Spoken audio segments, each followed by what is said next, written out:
বিসমিল্লাহির রহমানির রহিম। আসসালামু আলাইকুম প্রিয় ভিউয়ার্স, আশা করি মহান আল্লাহর রহমতে যে যেখানে আছেন ভালো আছেন, সুস্থ আছেন। সবার সুস্থতা কামনা করে আরও একটি তীব্র বশীকরণ নিয়ে আসছি। জিন চালান দিয়ে 3 দিনের ভিতরে যে কোনো নারী বা পুরুষকে হাজির করা তীব্র বশীকরণ।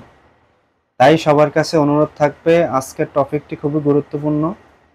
ভিডিও শুরু থেকে শেষ পর্যন্ত থাকবেন, সঙ্গেই নিয়মগুলো ভালো করে দেখবেন, তারপর অবশ্যই বশীকরণ কাজটি করবেন যদি আপনাদের ভালো লাগে।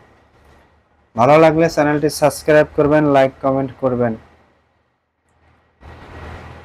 যার ভালো লাগবে না সে স্কিপ করে বেরিয়ে যাবেন। নিয়মটা ভালো করে শুনবেন, তারপরে অবশ্যই কাজে খাটাবেন, তাহলে ইনশাল্লাহ আপনার কাজটি সাকসেস হবে।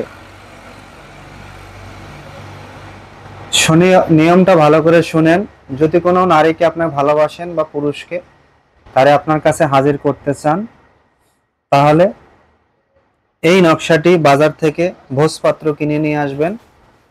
দশকর্মা দোকান থেকে মেশকো জাফরান কালি কিনে নিয়ে আসবেন, অরিজিনাল মেশকো জাফরান কালি, সাথে গোরখ চানা এবং ভোজপাত্র কিনে নিয়ে এসে শনিবার দিন দুপুর 2টার সময় এই নকশাটি অঙ্কন করবেন।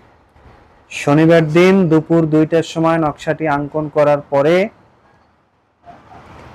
আপনার কাঙ্ক্ষিত যে ভালোবাসার মানুষ, তার যে রাস্তা দিয়ে সে চলাফেরা করে বা বাড়ির সামনে থেকে তার চলাচলের রাস্তায় একটা দাফন করে দিবেন, মাটিতে গেড়ে দিবেন। পলিটিনি করে ভালো করে পেঁচাইয়া যেন নষ্ট না হয়। 3টি নকশা অঙ্কন করবেন। একটি নকশা আপনার কাঙ্ক্ষিত ভালোবাসা মানুষের চলাচলের পথে গেড়ে দিবেন। দ্বিতীয় নকশাটা হলো একটি গাছে, উঁচু একটি গাছে ঝুলাইয়া বেঁধে দিবেন যেন নকশাটা যেন নড়ে।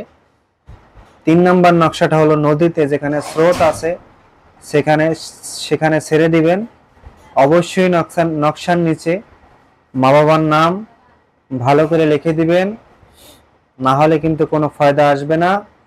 আর কোনো খারাপ কাজে এই জিন চালান দিয়ে কোনো খারাপ কাজে এটা ব্যবহার করবেন না, তাহলে আপনি বিপদগ্রস্ত হবেন।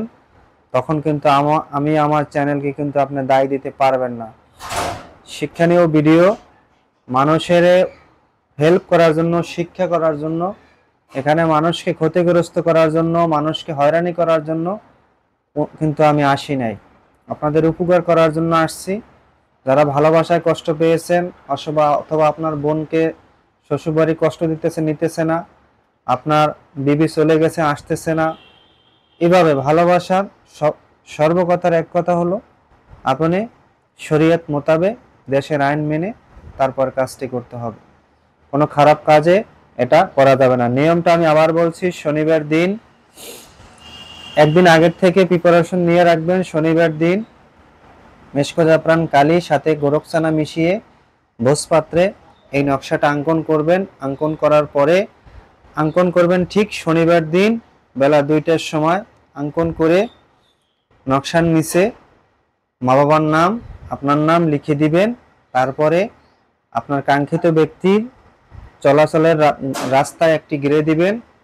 দ্বিতীয়টা হলো গাছে, অনেক উঁচু গাছে, ঝুলন্ত গাছে ঝুলাইয়া বেঁধে দিবেন যেন নকশাটা যেন ঝোলে। আর 3 নাম্বারটা হলো, 3টি নকশা লিখবেন। 3 নাম্বারটা হলো স্রোতে, নদীতে ভাসাই দিবেন। আপনার ভালোবাসার মানুষ আপনার কাছে চলে আসবে ইনশাআল্লাহ। তাই সবাই ভালো থাকবেন, সুস্থ থাকবেন। আর এই বশীকরণ কাজটি করে অবশ্যই আমাকে কনফার্ম করবেন, জানাবেন। লাইক কমেন্ট সাবস্ক্রাইব করবেন, কমেন্ট করবেন। ভালো থাকবেন। আসসালামু আলাইকুম ওয়া রাহমাতুল্লাহ।